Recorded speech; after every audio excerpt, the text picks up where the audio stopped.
maybe half a block. My dad says, look, and a bomb directly hit our house. And then we lost Lydia and Mom. We went in this big bunker. It was a bunker that had no water or no place to lay down. You just ran there to get away from the bombs. So we couldn't find my mom and Lydia. So we couldn't come out. It was so hot out there. The heat was so great. So finally the next day, somehow we found them. They had fallen in an old crater that a bomb had left behind, and they couldn't get back out. And some German soldiers found them and pulled them up. So anyways, my dad dug a hole in an old burned out apartment building with a room intact. So we lived in there quite a while because there was no place else. And my mother did her best to keep us alive.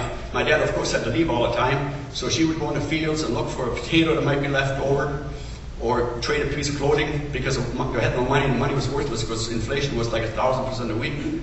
So she traded a piece of clothing that she would have for a pumpkin, and she'd come home and make us eat the pumpkin. Most of the time we'd rather starve to death than eat the pumpkin, but she made us eat it. And when we didn't have pumpkin, we had pumpkin seeds. So you can imagine this day, you can't give me a piece of pumpkin.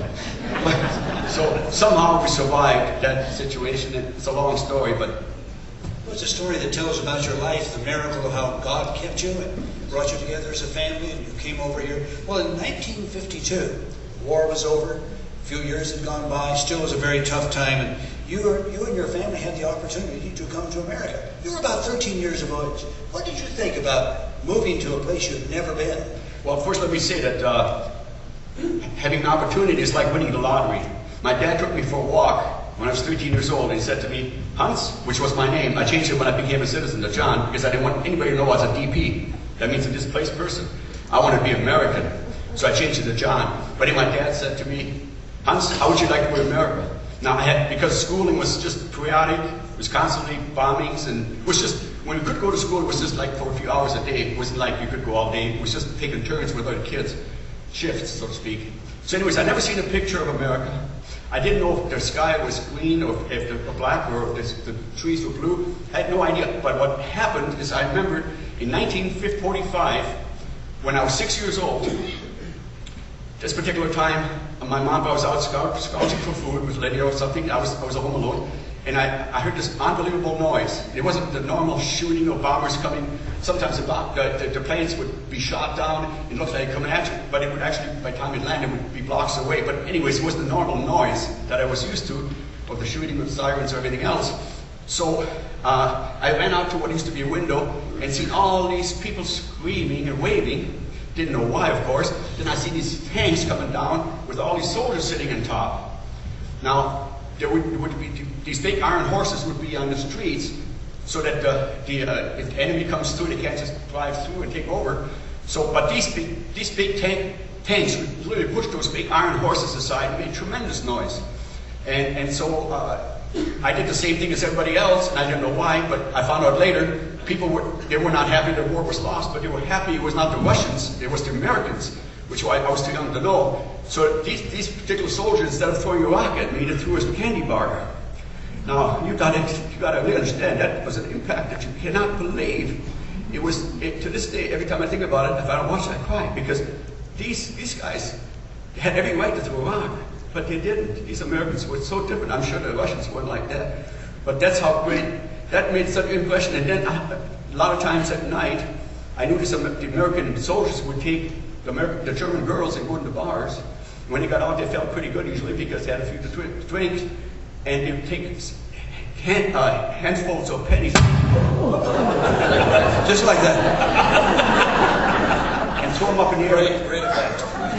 That's all planned. That's all planned. They throw these pennies up in the air, and us kids would just run for them. And that left such a great impression. And they were also nice. They used to march down the streets all the time in 3s, 4s, and 5s. And we had never seen a black person, and so we were so intrigued seeing black people, and we just went backwards, because it's all new to us. But anyways, it left such an impression for me. When my dad said, "Do you want to go to America?" I said, "Yeah." Now, again, getting chosen is a long story, but I'll touch on it. Want to touch on it? Sure. Okay, what happened is... It's your party. I'm just here to I forgot. You forgot. I forgot.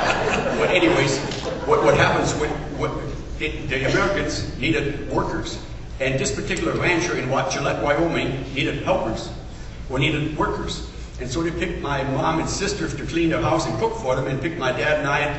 This was a sheep farm, a buffalo ranch, sheep ranch in Gillette, Wyoming. They picked us. Now it's still a long shot of getting here because you had to pass all kinds of tests. Were you a Nazi sympathizer? Were you sick? You had to go through camp, so it took a long time.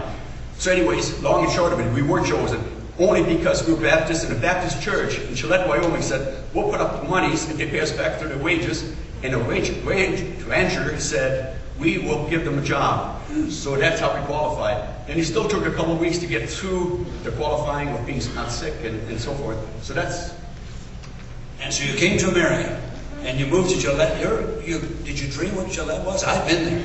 No, I had no idea what Gillette was. I could have told you if you'd asked me. Now he tells me. Now, how did you get to America? Did you fly over? Well, you know, it was anything but. They put us in an old transport carrier that was not fit for civilians.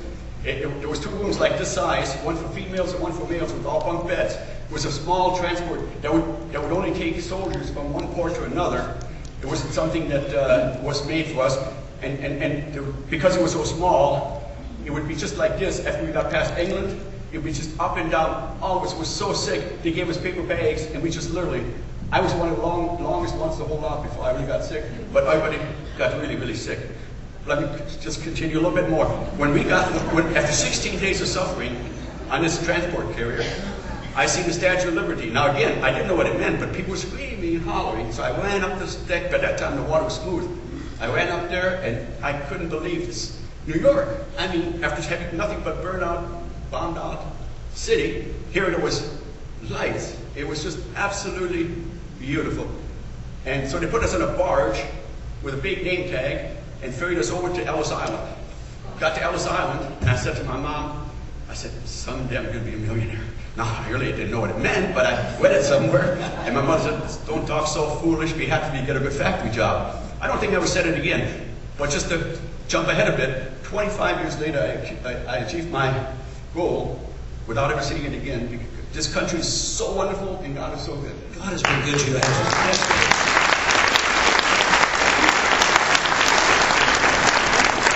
And John is a real supporter of America and what it believes.